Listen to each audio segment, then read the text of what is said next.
I get discombobulated. Okay, so I was watching my daughter, I've been watching my daughter go to first grade online, right? Every morning she's in our living room. And it's definitely been an experience. So in the best moments, it's been fun and it's cute to like watch the little kids, like will make funny comments, and Clementine's like learning how to read more, and she's learning how to add numbers, and she's sharing her thoughts in class, and it's just really sweet and endearing. And I feel like I'm like encouraging and loving.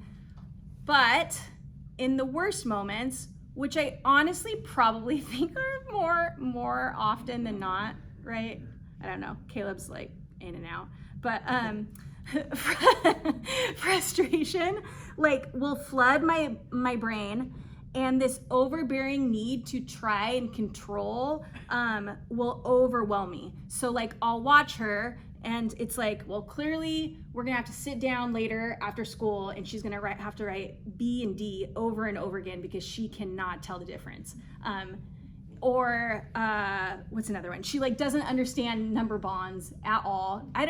Do you even know what number bonds are? I didn't learn those. Yeah, it's basically this confusing. I think it's more confusing than not. But anyway, she doesn't get them. So I'm like, shoot, now we're gonna work this weekend on like trying to get her to like figure it out, because she just will not figure it out. And then she'll just like kind of get like wants to watch a video or do something else, and I just get frustrated with her, and we just have these battles. Yes. The other day, we received this email from the teacher that was like, the kids are going to be doing a math assessment.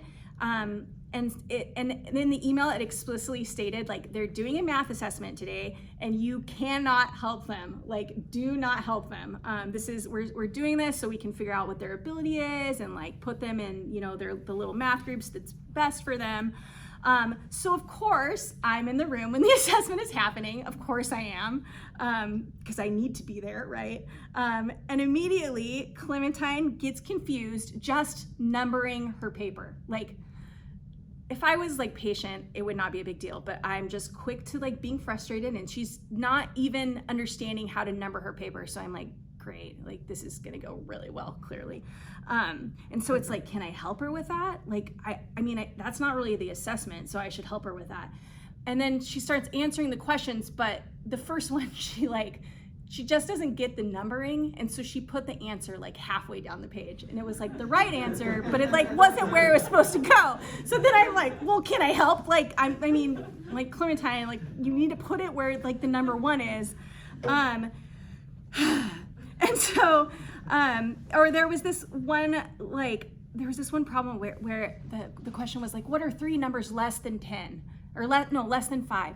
And she just like starts looking confused, and I'm like, oh my gosh, Clementine, what are 3 numbers less than 5? So like, that's okay, right? Like I'm not like totally helping, but I'm just getting like more and more frustrated. And then in the middle of this, Caleb comes in, and he's like, you have to stop. Like, we have to stop. They explicitly said that you're not supposed to help. And so he tries to like lead me out of the room. Like, he makes me go into the bedroom, but then he leaves. So then of course I go back in the room, right? Because I just literally cannot get myself out of the situation. Like the desire to have control and like know what's happening is so high. And at the same time, I'm just so stressed out because I know I'm not supposed to help, and I know I'm not supposed to be there, but I can't get out of it, right? Like I just feel stuck. And you're totally stressing out Clementine. Oh yeah, I'm totally like just not helpful, not helping anybody. And I just remember vividly, vividly remember looking at the page and being like, okay, she's only got 4 more questions, and then this can be over and I can be out of this, right? I was just out of control / controlling. And to be clear, this was how I was responding to my daughter's first grade math assessment, right? First grade. That is terrifying. And if I continue to go down this path, like, what am I gonna be like when she's in high school? And so what I'm realizing in this humbling season of life is that the temptation to like place my worth and value in education and academic success, it was a temptation I thought I was done with when I finished school. But it was just sleeping, and now it's been reawakened, and I'm beginning to place my worth in my daughter's academic success and intellect. And if I keep giving into this, I know this, if I keep giving into this, I'm going to become the type of overbearing, pressuring parent that I have never wanted to be. And I'm really gonna negatively impact my child's sense of worth, right? So tonight, we're going to see how Jesus responded when he was tempted to place his worth in the traps of the world. And my hope is that Jesus will help us more fully believe and move into a different narrative from that of our culture. A narrative that's not marked by our abilities or what people say we are, but a narrative that's marked by who God says we are. So I'm going to pray very fast, and then we can read the passage. Jesus, be with us tonight. I pray that you would remove distractions, that you would just really speak to us, that we feel your presence, hear your truth, feel your love. We would get something good out of this passage. Thank you. Pray this in your name. Amen. So you guys all have the passage, right? I am reading, which is probably on the website, but it's Luke 4, 1 through 13. I'm going to read it. Jesus,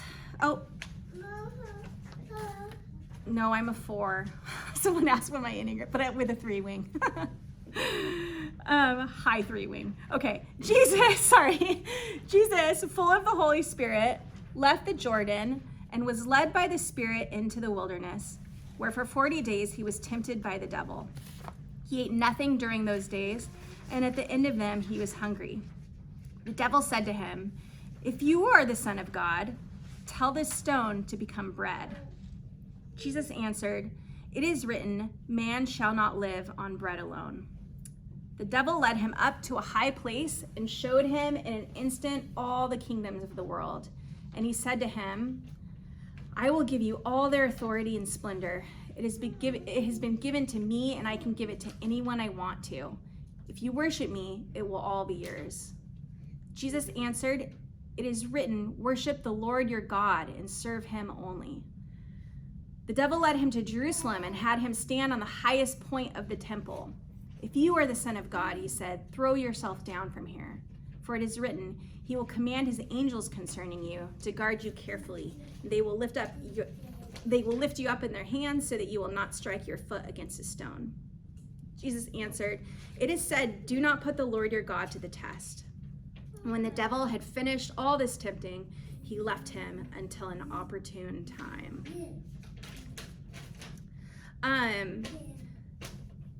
So let's just look at the first 2 verses. The first 2 verses.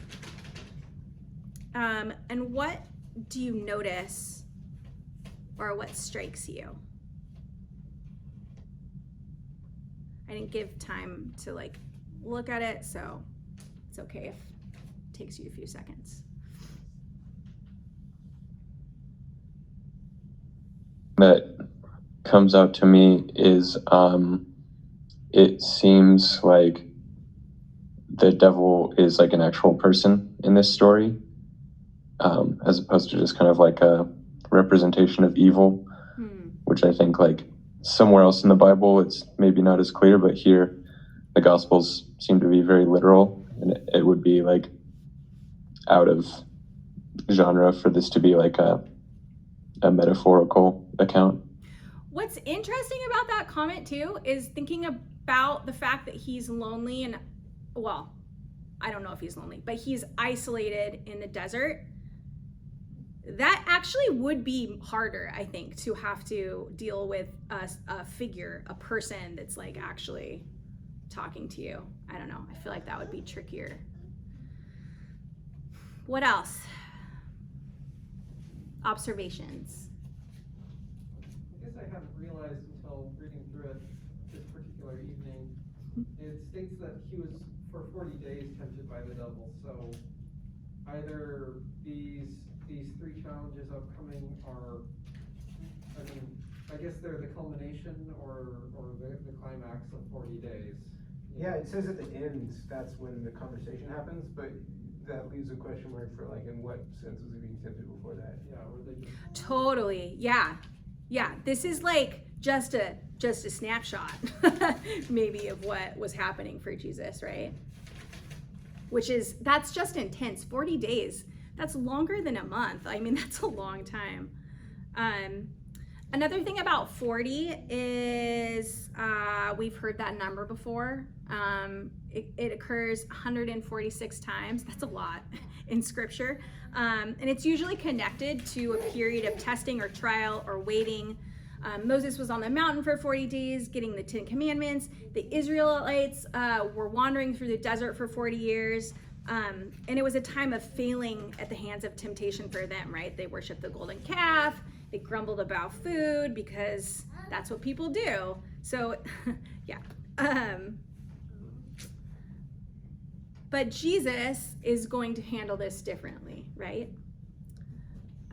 Okay, other observations about the first two sentences. Oh, it points out like a very relatable feeling. Like, I don't know what it feels like or what it even is like to be tempted by the devil. I don't know what that looks like. But he says he didn't eat anything and he was very hungry or he was hungry at the end. I added the very because I would feel very hungry. So I know what that feels like. Totally. Yeah, he's hungry. It's been 40 days. He's tired. I was reading about what happens for people when they fast for 40 days, and some of them kind of get amped up and feel energy for some of it, but then most of, like, clearly you are limiting like the amount of activity you do, which maybe makes him even more bored. I don't know. You can't do a ton of physical activity because you can't burn all the calories. Anyway, yeah, he was hungry and he was weak and he was tired. Like, he was human, right? I think we forget that about Jesus, but he was in a human body.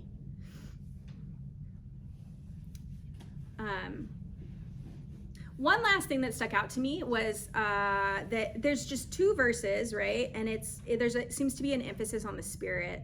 So he's full of the Spirit. He's led by the Spirit. There's this sense that Jesus is not alone. And wilderness, during the time that Luke wrote this, was normally a term that they would use to describe like a lonely, isolated place. So though he was isolated, there's this, the Spirit of God is with him. Any other thing before we go on? Okay, so then the devil comes and says, if you are the Son of God, tell this stone to become bread. So what strikes you about this temptation? Thoughts?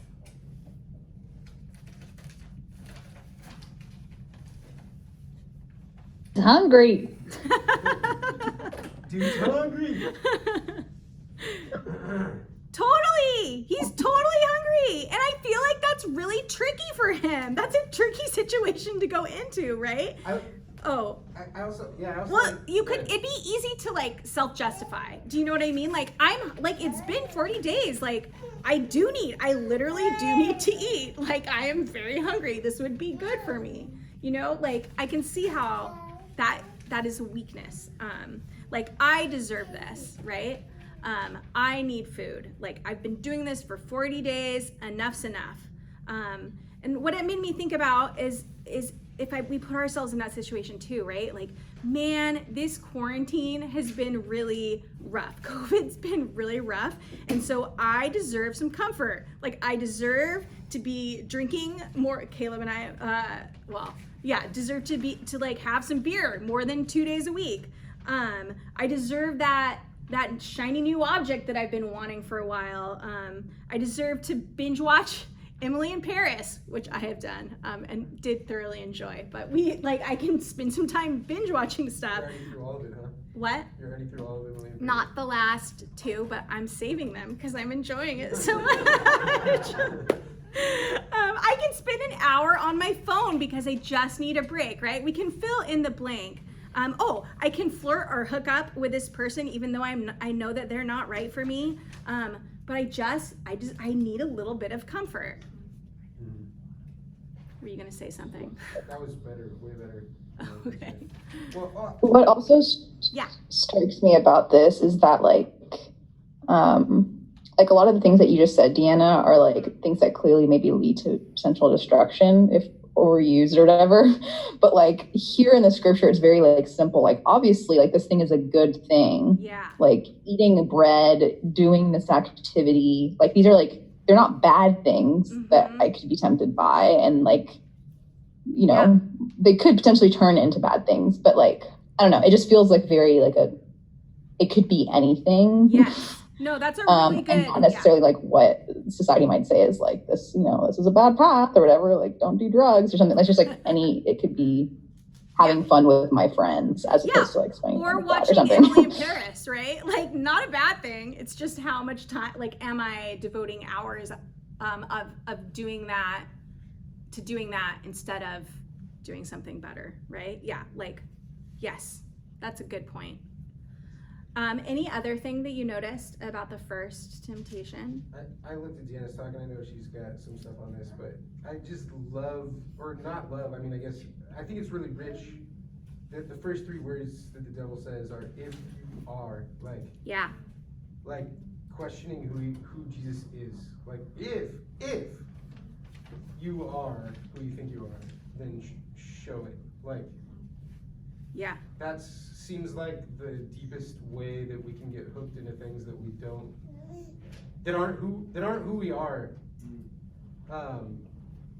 Also, I think too, it's like if you are, which might cause him to have self-doubt too, right? But then it also could lead him to, like, he's trying to kind of sow this doubt of like, look, I don't even know if you're the Son of God. I don't even know if God cares about you. So maybe you shouldn't take care of yourself, right? Like maybe you should make the bread and eat it. Yeah. Okay, so Jesus immediately replies by quoting Deuteronomy 8:3, which is from the words of Moses in the desert. He says, man doesn't live on bread alone. The rest of that verse in Deuteronomy is, so man does not live on bread alone, but on every word that comes from the mouth of the Lord. So I think that Jesus is in effect saying, go away, God is with me, and he will sustain me. I will find sustenance and comfort in him, and I don't need to prove myself to you, right? Like, God will give me the things that I actually really need, and I need to turn to him and not just settle for this crappy bread that I could make. So then the devil tries a different tactic, and he takes Jesus up to a high place and shows him all the kingdoms that he could rule or control. And he says, if you worship me, this will all be yours.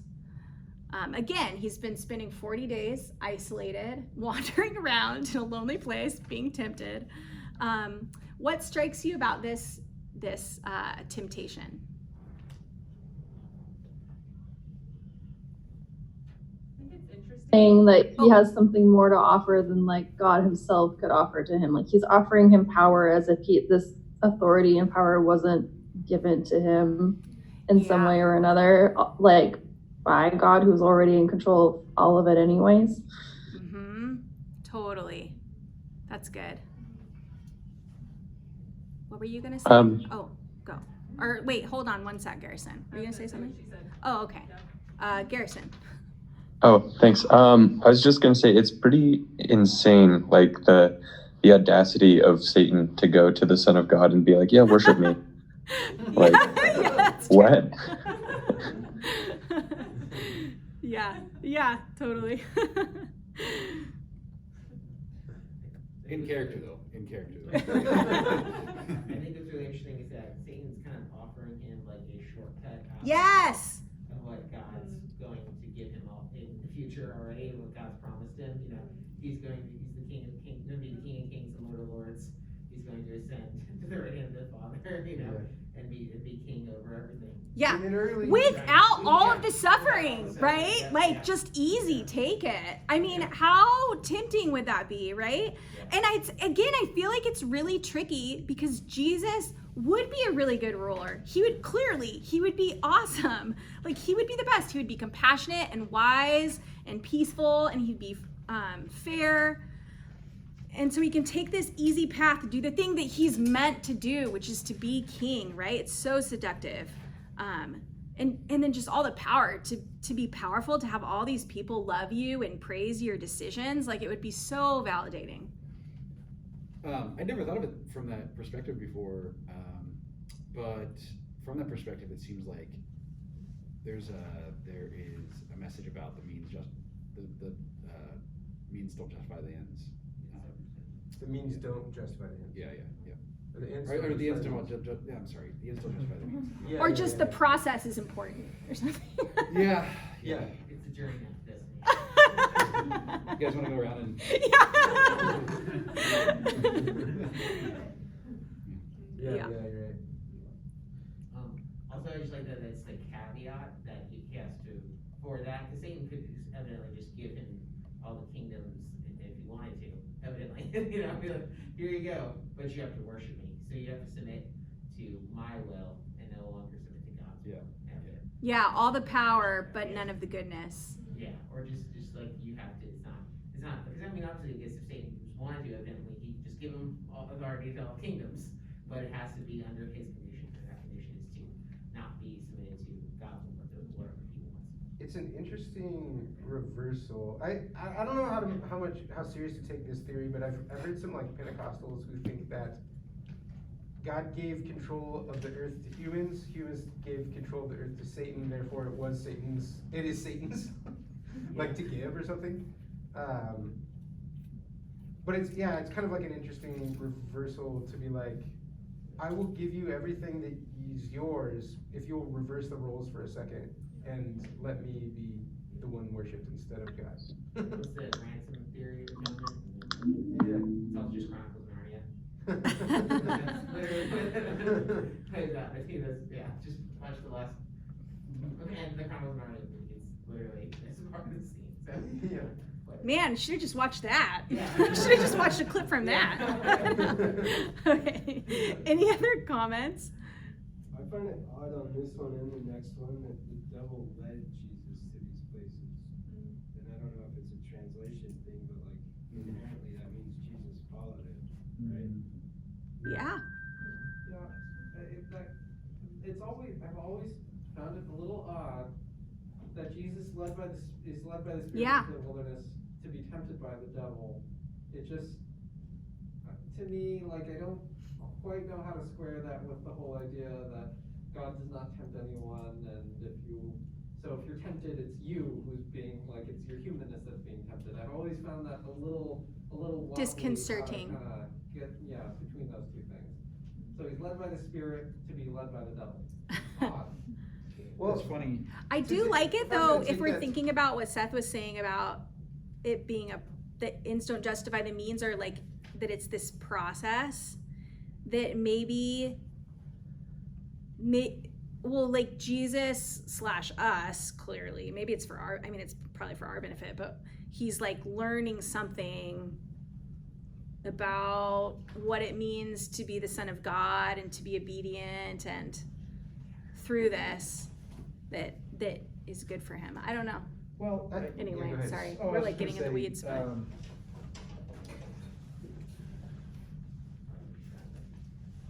don't know. My thought here is that it wouldn't be a temptation if there wasn't some level of buy-in from Yeah. his humanity. Yeah. yeah. Yeah. See what I'm Also, saying? I feel there has to like, be this- can you hear me? Sorry. Yeah, we can. Yeah, that's good. I think it's really interesting how, like, each time Jesus is tempted, Satan addresses him with, if you are really the Son of God. And I think the word if is really powerful because, like, at my workplace, my old workplace, we'd always tell our clients, like, stop playing the ifs, what ifs, what ifs, what ifs. because it plays tricks on your mind. Yeah. And I'm like, yeah, like the word if is really powerful because like, especially for me, like assessing my identity and unpacking what's really real and not real as I navigate like the rest of my 20s, I realized like a huge vulnerability of mine is like, who am I? Mm-hmm. You know? Totally. Yeah. So that's a really vulnerable thing for Satan to attack. Yes, totally. Yeah. Satan is totally trying to get at his identity. I want to take a stab at his question. Yeah. Of like, why would God not be the tempter, but still lead him into a place where someone else tempted him? And I think that actually does handle the dilemma that you're talking about pretty well, which is like, God doesn't have a desire to tempt us into sin, but he knows that Jesus has to uncover every rock and experience every situation. Yeah. Because like, if you haven't faced, so God is not the tempter, but God. But knows in order that you to need to save face the us. tempter. And even God allowing temptation to be in the world that he created means that he doesn't want us to go down that path, and so he's not actively drawing us that way, and yet he encourages us to face it because there's some depth of character that we could never have if we didn't face the temptations. I think like who would Jesus be if he didn't face temptations, you know? Well, and I'm very glad that he did because he knows me. Like it means that he understands when I'm in that room stressed out about Clementine. Like he understands where that is coming from. Does that make sense? Yeah. Augusta, were you gonna say something? I'm just gonna kind of agree that like it seems like the temptation kind of solidifies like Jesus' identity in his responses. He's able to like kind of reaffirm like what he believes in and what is true. Mm-hmm. So yeah, like Caleb said, it's like strengthening his character in that way. Mm-hmm. Yeah, and I was having some thoughts around what Caleb was talking about too, and I guess that question, because I feel like we just see time and time again in the Gospels how Jesus is like so clearly, intently focused on seeing through his mission of like why he was sent to earth to like redeem us and reconnect us. Mm-hmm. And I feel like when he's led by the Spirit in this situation, like the reason he's led is is related to that task, like 100% related to that task. I don't necessarily have the connecting dots, but like I think Jesus in this situation is fueled by the fact that he knows that this is part of how we are going to be reconnected back to God, and he is like so intently focused on that mission that none of these temptations can like steer his mind away from that. Mm-hmm. Yeah, that's good. I guess I don't see. I guess over the last few years I've been seeing Jesus as more and more human and less God, and it's helped me understand what God wants to teach us through this. And I don't see it as like Jesus is, or God's like, yeah, or God's not like leading him into temptation or tempting him, but it's like he's just a normal person like us. We're like, we can be led by the Spirit. We can submit our will to the Spirit and follow him wherever he's leading us, even if it's in some crazy place like the wilderness. And then in those times, like, we can experience, temptation when something comes into our point of view, and we can either be led by that or distracted by that or taken away by that. But that doesn't mean we submit to it. It just means we're experiencing it. Like okay, well, that's a thing I should not be doing, or I shouldn't be looking at that. I see it, but I'm not gonna like submit my will and my thoughts, my mind, and authority to that. So I don't think like Jesus' experience was any way different from ours. Matter of fact, it's probably just more of an archetype of what. He had to endure the human experience, and the human experience is temptation. I mean, temptation's a strong word, but like to be led to believe that our worth is in like what other people think about us. Our worth is in finding things or praise or power. Like even thinking about the kingdoms. What? They're just rocking out. Oh, okay. the draw towards power and praise, like, I think it can be so easy for us. Oh, probably there's some child behaving badly. It's probably my youngest. Yeah, in the quest for like power and praise, like, you know, when like all the kingdoms, I just think about like how many of us, or what the culture of Seattle is like, work hard, like put in 10 hours a day, like that's what you do to get the praise, and that's what you do to like keep your job and make your boss happy.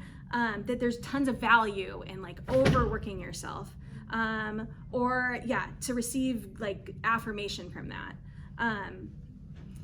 Or maybe like sometimes our desire for praise and power, the praise of like all the kingdoms or whatever, maybe it leads us to not always speak up when we hear something that's said that's offensive, right? Because we want people to like us, or we don't want to rock the boat, or if we see someone treated unfairly, yeah, we just want to keep like our power and the level of affirmation that we have, right? We don't want to risk it. So the last temptation, Jesus, this is what Jesus says to the temptation. Man, we like talked for a while, I forgot where we were.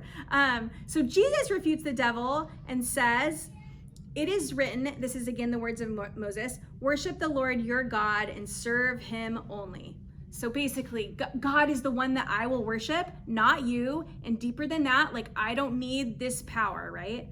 And then the devil goes the last time, and he again questions Jesus's identity. What's interesting, it just made me realize that the devil is like not super creative, right? Does that make it like he's just kind of doing the same stuff over and over again, triggers us in the same ways over and over again.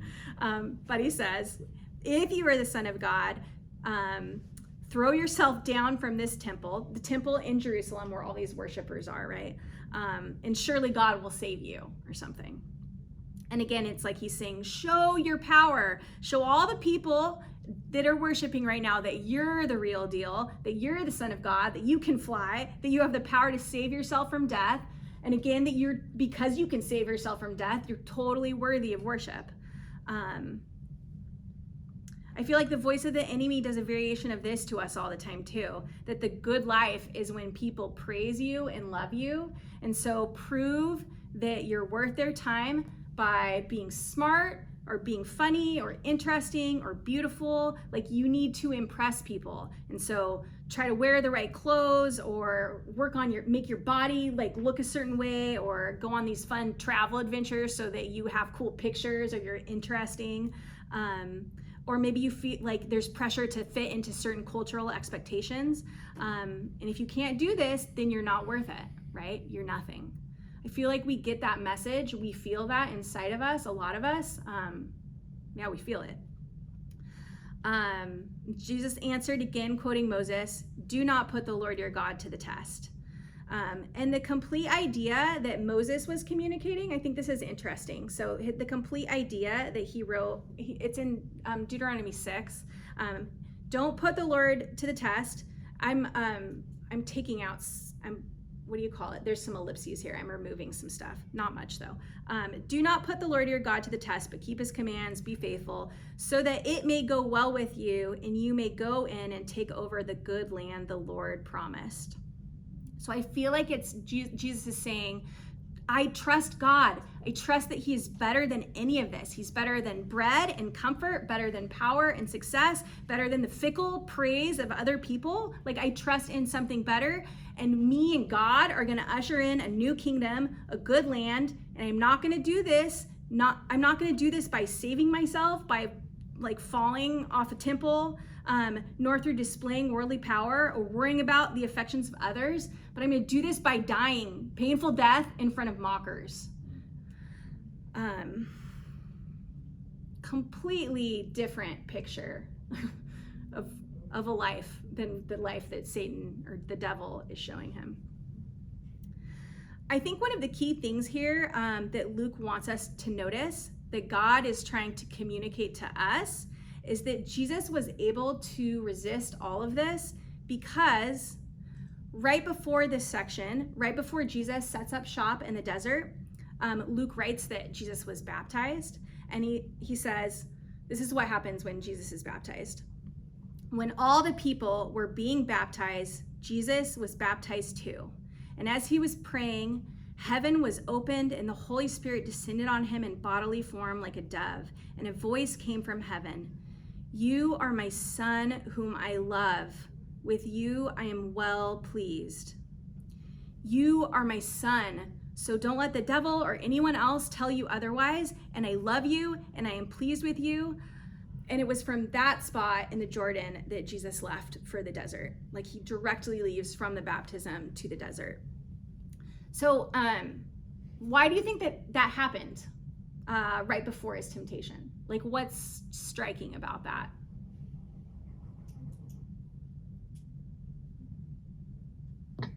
That it's interesting to me because like before Jesus even has the chance to prove himself, God says, I'm already pleased with you.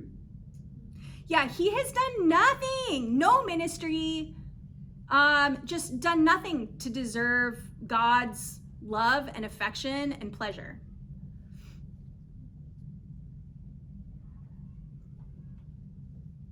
Other thoughts?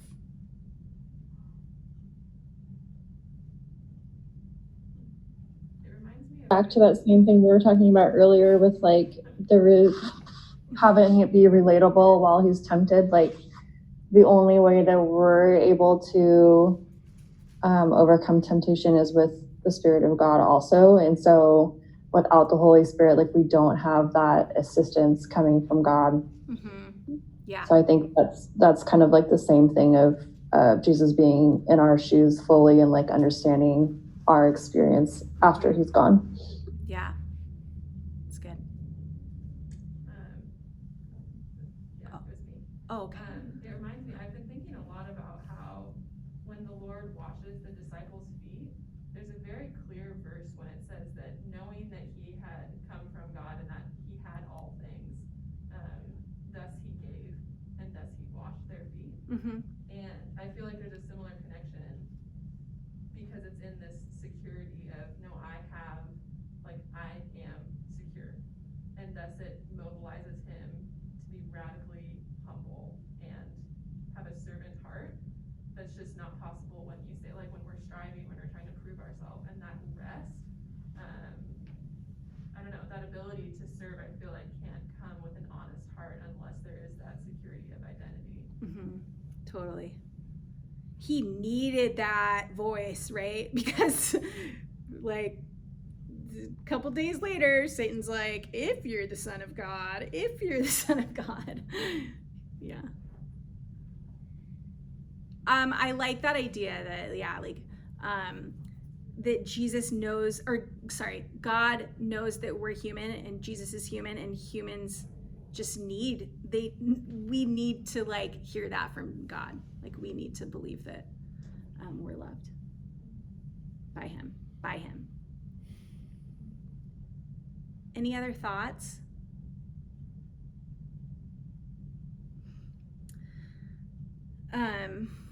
Yeah, Jesus knew that he was God's beloved. And I like what Garrison said, like I'm so happy that this was the sequence of events. Oh my gosh, this is really good news for me, and probably for a lot of you. That this affirmation came before Jesus did anything, any kind of ministry, before he had any chance to prove himself. He did nothing for the world. He hadn't called disciples, hadn't preached a sermon. And yet he was full of confidence and full of strength and kingdom power because his identity was hidden and rooted in the love of God, right? And that is why Jesus could resist the temptation to fill himself up with the world's power and possessions and praise, because he knew that he was deeply loved by the Father. And if you don't hear anything else from the talk, I think hear this part. He resisted, yes, you go, and then I'll go. I'm gonna go into a good point, so you can just say whatever you want. Maybe it won't be good, I don't know. I really like how you just said that, because it is before his ministry, right? So I think it's awesome that he went to the desert of all places, right? You can't be tempted with anything else. You're in the desert. So you literally, he has to face his own self. Like, he has to get to the depths of his character, his integrity, right? Like, we can be, like, for me, I can be tempted by, like, Emily in Paris. Okay, I watched the whole thing. It's so good. It was really good. But, like, that kind of stuff, I'm going to get tempted by that kind of stuff all the time. But to be in a desert, you literally have no excuse, but you have to, like, face your own crap. Like, which is terrifying. Inner work time and COVID. Right? Yeah. So I think that's cool, and I feel like that's kind of that's like what God does. I feel like with us too is he'll, like, for me at least, he'll take me through this like desert period where I feel like I'm just super dry. I have nothing to glean from, and then after that, there's like a big blessing. I feel like. But you have to like face yourself and your own crap before you can be, realize who the power really comes from. It's not from us. It's from That's good. Jesus, right? I like that. Okay, here's my point. Jesus resisted bread so that he could become the bread of life for us. And he resisted being a top-down, controlling ruler who had the kingdom just handed to him so that he could usher in the kingdom of God by modeling a love that gives power away and that grows in a way that respects human freedom. And he resisted showing off how he was immune to death. Like, he totally could have done that by he resisted throwing himself off a high place and having angels swoop in to save him, because he didn't come to stunt like a magician who could laugh at death. He came to die, and he came to defeat death for us, right? And why did he do all of this?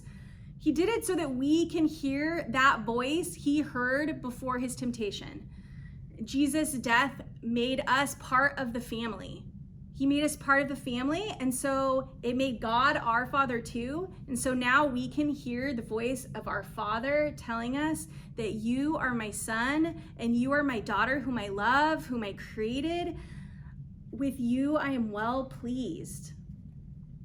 And that voice that strengthened Jesus in the time of temptation, you are my son, you are my daughter, that's who you are. Not the pleasures and experiences that you can have, not what other people think, not the power that you can amass, not the stunts that you can pull. You are my son, you are my daughter, and I love you. And that's good news because it means that we can get off the roller coaster of this world that makes us feel good for a short time when we accomplish something and makes us feel terrible when we fail, right? We can be free from the huge fat lie that we are what we do, that we are what we have, or that we are what other people say about us. So even when I fail, or when people don't like me, or forget me, or I never get the perfect family, or I make mistakes parenting, or I never get the perfect job, there's so many, or I lose my job, or I reach a stage of life where I can't do anything and I become culturally irrelevant and my abilities and my appearance go downhill, whatever happens, I'll know that that is not who I am, right? I am God's beloved child. I am deeply loved by God, and on me, his favor rests. We are deeply loved by God, and on us, his favor rests. So my prayer is that Jesus can help us resist the lame temptations of this world and help us step more into our true identities as deeply beloved children of God. And may our whole lives be turned around and transformed by this. And when I think about this, I feel really hopeful that I will be able to look at my daughter the next time she's taken a math test and not say, you're an extension of me and I have to feed you the answers so that you will look powerful, so you'll look adept. But I can look at her and say that you are my beloved daughter and whom I am well pleased, and I don't need you to be anything else. We can partner with Jesus in ushering in his kingdom. where more and more people can find freedom and joy and deep identity, not in the tumultuous, shallow, temporary affections of this world, but in the unending, unconditional, steady love of God.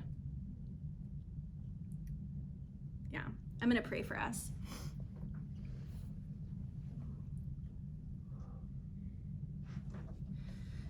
Jesus, if we take anything away from tonight, I pray that you would help us to hear your voice that tells us that we are your beloved child, that you are pleased with us, not because of anything that we do, not because of anything that we say or the way that we look. Like you are pleased with us, and your favor rests on us. I pray that that would be freeing for us, Jesus. That as our identity is rooted in you, we can just let go of all these trappings that make us feel crappy about ourselves or make us feel stressed, make us unhappy. Thank you, Jesus, that you endured temptation so that you could unite us with the Father, so that we could become your children.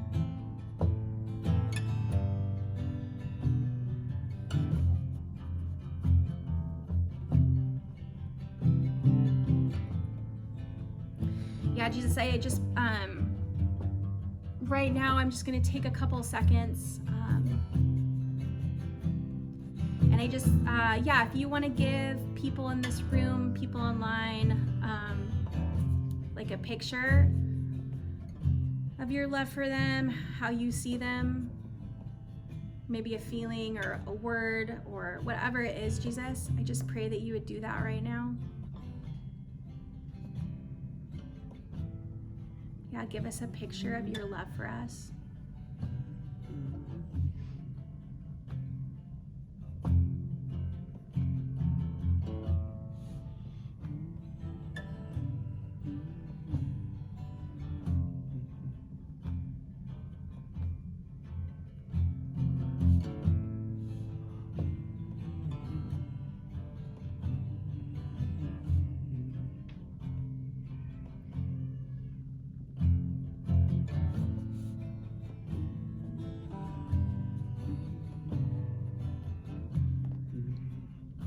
And there are some reflection questions at the bottom of the page. If you would like to look at those, feel free. They feel helpful.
I spoke a word, you were singing over me.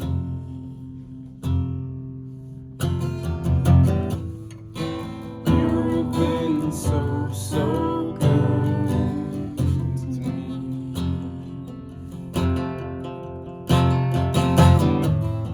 Before I took a breath, you made it all for me.